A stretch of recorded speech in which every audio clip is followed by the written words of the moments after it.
Assalamualaikum warahmatullahi wabarakatuh. Bismillahirrahmanirrahim.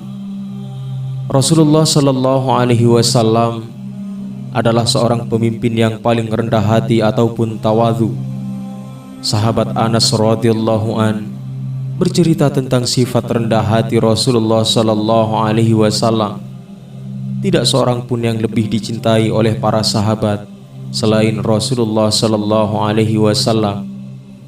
Lalu sahabat Anas radhiyallahu an melanjutkan, para sahabat tidak akan berdiri menyambut Rasulullah ketika beliau datang, karena mereka tahu Rasulullah Shallallahu Alaihi Wasallam tidak akan menyukai hal itu. Lihatlah baik-baik bagaimana Rasulullah Shallallahu Alaihi Wasallam begitu dicintai oleh para sahabat. Akan tetapi para sahabat beliau tidak berani berdiri untuk menyambut kedatangannya, karena para sahabat mengerti bahwa Rasulullah Shallallahu Alaihi Wasallam tidak suka dihormati sampai seperti itu. Beliau juga mengajarkan kepada kita untuk selalu menghormati siapapun yang memiliki urusan atau memberikan sesuatu kepada kita. Rasulullah Shallallahu Alaihi Wasallam pernah bersabda, jika aku diundang untuk sebuah urusan dan ukurannya hanya satu hasta ataupun betis kaki, pastilah akan aku penuhi. Dan jika aku dihadiahi dengan sesuatu yang nilainya hanya satu hasta ataupun betis kaki, pastilah aku akan menerimanya. Perhatikan juga sifat rendah hati beliau yang begitu mengagumkan. Beliau tidak hanya mengajarkan dengan perkataan, tetapi juga dengan perbuatan. Sifat rendah hati ini pun membuat Rasulullah Shallallahu Alaihi Wasallam tidak segan-segan menyisihkan waktu untuk melayani seorang wanita tua dan miskin di tengah padatnya kesibukan beliau. Diriwayatkan dari sahabat Anas bin Malik radhiyallahu an, ia berkata, sesungguhnya seorang wanita datang kepada Rasulullah Shallallahu Alaihi Wasallam seraya berkata, aku memiliki keperluan kepadamu wahai Rasul. Kemudian Rasulullah Shallallahu Alaihi Wasallam menjawab, duduklah di jalan manapun di Madinah ini yang engkau sukai, maka aku akan duduk bersamamu.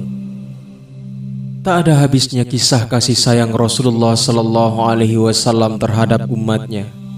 Sebagai pemimpin, Rasulullah Shallallahu Alaihi Wasallam sangat mengasihi dan memahami keadaan umatnya. Beliau tahu persis bahwa di antara mereka ada orang yang muda dan tua, yang kuat dan lemah, yang kaya dan miskin, yang lapang dan sempit. Beliau ingin semua lapisan umat ini dapat melaksanakan ibadah, khususnya yang wajib, tanpa perasaan berat. Orang-orang yang tua lemah ataupun sakit tentu tak sekuat orang-orang yang masih muda dan sehat. Mereka tidak akan sanggup berdiri berlama-lama ketika melaksanakan sholat. Begitu pula orang yang sedang dalam perjalanan ataupun melaksanakan suatu pekerjaan. Waktu yang mereka miliki tentu tidak selapang orang-orang yang lain. Dalam sebuah hadis yang diriwayatkan oleh Imam Bukhari, Muslim, Nasai, Abu Daud dan Ahmad, seorang laki-laki datang dengan membawa 2 unta penyiram saat malam tengah menjelang waktu sholat Isya. Laki-laki itu mendapati sahabat Mu'adz bin Jabal radhiyallahu an sedang menjadi imam sholat. Ia meninggalkan unta penyiramnya dan ikut sholat berjamaah bersama sahabat Mu'adz radhiyallahu an. Sahabat Mu'adz membaca surat Al-Baqarah dan surat An-Nisa. Lelaki ini kemudian pergi dan mengabarkan bahwa sahabat Mu'adz telah menyakitinya. Ia pun mendatangi Rasulullah Shallallahu Alaihi Wasallam dan mengadukan sahabat Mu'adz kepadanya.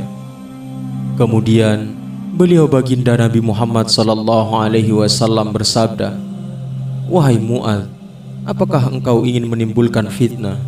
Wahai Mu'adz, apakah engkau ingin menimbulkan fitnah?